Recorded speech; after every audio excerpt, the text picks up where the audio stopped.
We get a few quick hitters right before Wednesday's earnings call. Model 3 deliveries remain flat for April. Tesla is paying out for a lawsuit, and Gigafactory 1 continues to be a boon for the Nevada workforce.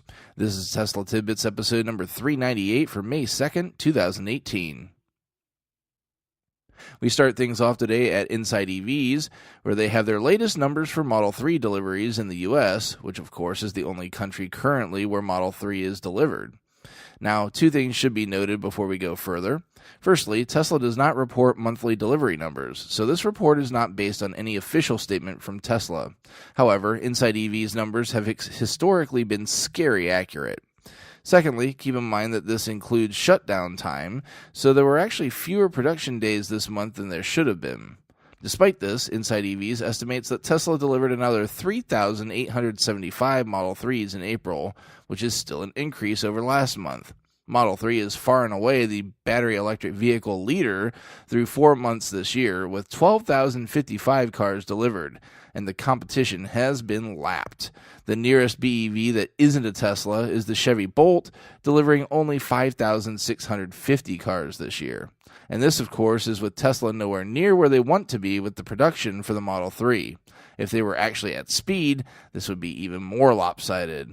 Barring some catastrophe, this gap will only continue to widen to comical levels as this year goes on.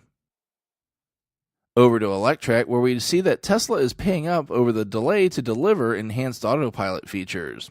A group of owners brought a class action suit after being frustrated with the lack of function for a feature they paid thousands for. If the court approves the settlement, owners of AP2-equipped vehicles purchased between October 2016 and September 2017 will be paid out between $20 and $280 each. This is an interesting one because this is just the delay for enhanced Autopilot, which still did actually do something. We're not even talking about the full self-driving option, which literally does nothing to this day. It's a bit amazing we haven't seen a lawsuit over this feature rather than an enhanced Autopilot. Lastly, we finish at the Las Vegas Review-Journal, where they're reporting on the latest audit of Gigafactory's hiring and build programs tied to its tax incentives. This audit covers data compiled through September 2017. Tesla has until 2024 to spend $3.5 billion in capital on the Gigafactory project, and should easily hit this target, having already spent $3.27 billion. The other part of the agreement are the jobs at the factory. Tesla said it would need 6,500 workers to run the show there, and thus far it's hired 1,636 employees, 90% of which are workers that live in the state and earn an average of $39.40 per hour. Of course, Tesla isn't the only company employing people at the Gigafactory.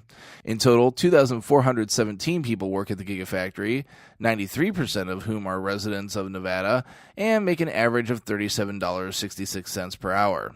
So Tesla is well on its way to meet its commitments for 2024. As a result, thus far, Tesla has been awarded just shy of $144 million in tax credits. You can check out the links to the full stories in the show description. While you're doing that, please consider supporting the show financially through Patreon at patreon.com/Tesla Tidbits. Thanks, as always, to our super patrons supporting the show at the $10 plus level. They are John Waltower, Drew Schuyler, John Waller, Mark and Sarah Thomas, Ryan Scarborough, Lee Sweet, William Henry Crew III, Dorian Steve Guberman, Bruno Condici, Joey Boots, Ralph and Cheryl Waterhouse, Adam Raymer Brown, Megawatt Photovoltaic Development, Todd Sullivan, Robert Healy, Mitch Long, and Zortec LED Canada.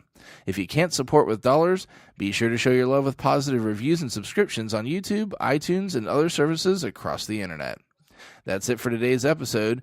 If you have feedback for me, the best way to be heard is to tweet at Tesla Tidbits and use the hashtag AskTeslaTidbits if you'd like your question to be considered for the show.